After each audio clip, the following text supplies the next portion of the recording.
Hi, I'm Lam. Welcome back to Keeping Up with the Queen. Today we are comparing this palette to this palette.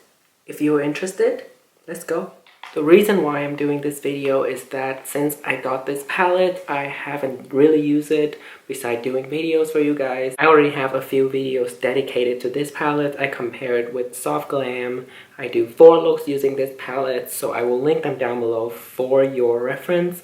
But recently, I got this Coffee Cat eyeshadow palette from Wet n Wild. They look pretty similar to one another. Some purple hue, very warm, some mustard, some pinks.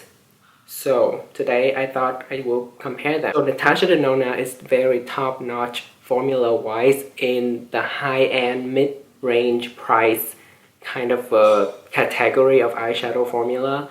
And Wet n Wild is probably top-notch, very popular for the drugstore formula. So I just want to put them in the battle to see if they're the same palette, then you probably don't need both of them. And if they do the same thing on the eye, you don't need both of them. If the formulas are the same, why you spend the money on this palette? Let's do some swatching and then I will see how many looks I can create that are similar. That will work on both of these palettes, and we'll put them on the eye and see how close they are. Then we'll move on to the final thought section where I'll tell you how I feel about the formulas comparing these two brands. But what I'm going to do is I'm going to move on to this whole palette and I will see the colors that have similar shades in the bronze palettes from Natasha Denona, and I will swatch them side by side on my bare arm with no primer to show you how they look on the arm. By the way, I also have a video on this palette specifically. I'll link it down below also. But right here, the first 2 shades doesn't really have a match. The 3rd shade on the first row look very close to Beach. This is Wet n Wild, this is Natasha Denona.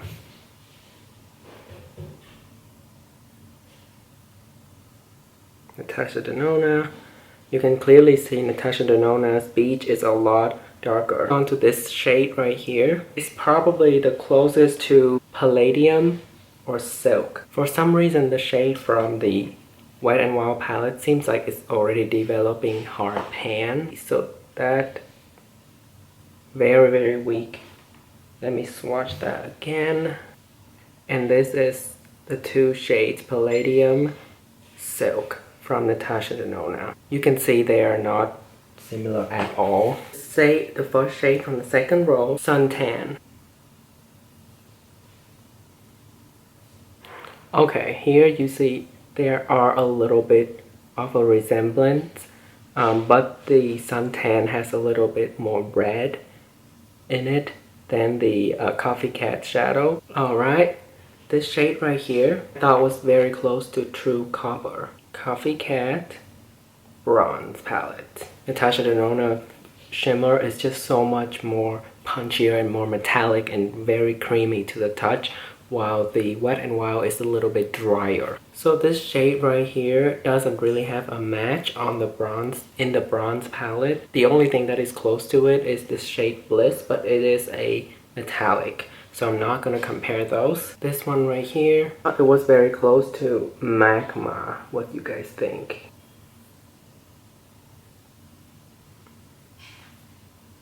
Magma is not as creamy, strangely.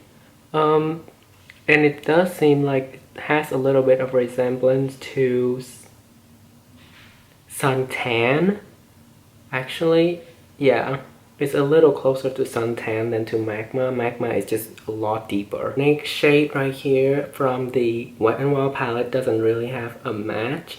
But this shade, the next shade right here, I thought was pretty comparable. Not an exact match to Rich. Coffee Cat bronze. Okay, so the one in bronze is a lot lighter and more neutral, while this one is a little more mustardy and yellowy of a beige. For this next shade right here, I thought the closest match was High Degree. Not really though. Natasha Denona formula is way creamier. This shade, not really. I thought, okay, maybe I will swatch this against Bliss, even though the Bliss shade is a lot more peachier. Coffee Cat Bronze. Yeah, really not very similar. Up to this shade, I'm gonna swatch it and we'll see against Magma again. Coffee Cat Bronze. So now it's a little closer, but again, Magma is just a little bit more red. This is interesting. The shade right here, it has a sheen in the pan, but when you pick it up, it appears to be a matte. And I'm gonna swatch it against this shade right here called Rhodium. So they're not that close. So this is Coffee Cat Bronze Rhodium. Let me swatch the shade Deep Dive from Bronze. Okay, that's a little closer. Yeah, but Deep Dive is a lot more purple. You can definitely see the purple coming through. Well, this one is still purple, but a little cooler in tone. And finally, let me swatch the last shade right here. I think it's gonna be pretty close to Deep Dive. I'm gonna swatch it up here. Yeah, that's probably a do for Deep Dive. So these are all the swatches side by side. Again, some are very close, like Magma is very close to this shade. You can see right here they are very close. Deep Dive is very close to the last shade, but Deep Dive is still a little bit warmer. But do you see how these two shades from the Coffee Cat, although they look different in the pan, when you swatch them, they look very, very close. Yeah, so those are the swatches. I don't see any exact dupe for now, but based on my experience, I know that the swatches sometimes look different when you apply it on the eyelid. Because when you apply eyeshadows on your eye, your skin tone reflects on that eyeshadow and it can change how it looks. And also it depends on the formula of the shadow. It can change color a little bit. And when you mix things together, they change. So I still think these two palettes can create some similar looks. So let's move on to the demo part when I use them side by side and try to create the exact look.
Alright, this is the final look that I came up with. What do we think? I'm surprised how close they are in person. On my left eye, I have the Coffee Cat eyeshadow palette that smells like coffee. And on my right eye, I have the Natasha Denona bronze palette. So first of all, let's talk a little bit about detail. This one is retailing for $8.99, and I don't know if it's limited edition, but it's currently out of stock from Wet n Wild website and Ulta website. This one, the bronze palette from Natasha Denona, is not limited edition and is $65. at Sephora and at Natasha Denona Beauty. The Coffee Cat, first of all, has a few shades that the bronze palette doesn't have. So in this palette, we have some cooler option. So this shade, there's none in the bronze palette. There's none of this shade in the bronze palette. Also, this shade is not existing in the bronze palette. Also, this shade does not. And so are these two brighter shades. But these two shades on the bottom are very, very similar to each other on your eye. So I would say overall it's a 15 pan palette. These two might look a little similar to each other, but actually this one is a little bit more neutral and it's a matte. And this one is a little bit more yellow and is a shimmer. It's a very bright shade. Another thing I have to note is that this shade right here is a metallic. It's already hitting hard pan, even though I only use it a few times. And I didn't mix water with it or anything. Natasha Denona palette had a very peachy duochrome shade. It has more metallics, bronzes, kind of different tones of bronze, and then it has a metallic purple blue kind of a duochrome shade right here. Also, it has the cream to matte formula. Also, this is probably not my favorite formula. Unfortunately, I just discovered that today because when I used this for my eyeliner, it really crumbled apart and it dropped down onto my cheek, while the darker shades in the Coffee Cat palette, which is the more traditional powder formula, does not do that. So I have to say, unfortunately, this cream to matte formula is not my favorite. Maybe I just haven't figured out how to use it yet. Formula wise, the mattes are actually pretty close in these two palettes. The metallics are not. This one are no way near the quality of the metallics in here. And the matte are very close, but they're a little bit harder to blend. But I would say this is a $9 palette. This is a $65 palette. So comparing the formulas in that way is not really fair. I just want to point out the differences between the formulas. But this one is actually a really good palette for the price. If you don't have the budget to go for the Natasha Denona's bronze palette, with the Coffee Cat palette, you will get a lot of similar looks. You just have to spend like a minute or two more blending each shade out, and you just have to deal with the fact that you have to layer the metallics multiple times to get the impact that the bronze palette will offer. But you know, depend on your taste. Maybe you're someone who like more natural sheen of color rather than the really strong metallic. You will be fine with this. Those are my final thoughts. I don't think these two are comparable. I was thinking of doing multiple looks using the two palettes side by side, but after swatching and after seeing the formulas, I decided I only can do one look that are very close. I don't think this Coffee Cat palette is a dupe for the bronze eyeshadow palette from Natasha Denona, formula wise, shade range wise, and the looks that you can come up with. Regardless, it's a very good option for $8.99 if you can still find it, and you just have to deal with this shade hitting hard pan. The metallics takes a little bit of build up to get the impact, and these two shades are very close. I think that is all for this video today. I hope you enjoy it. I hope you find it helpful. If you do, please leave this video a thumbs up and subscribe to my channel so you don't miss out on future uploads. And let me know in the comment section below. If you have this palette, what do you think of the bronze palette? Are you gonna pick up the Coffee Cat palette? What do you think about my comparison? Do you think they are comparable or they're dupes? Or what do you think of the formulas of these two compared? I hope you have a great day, and remember, don't flop.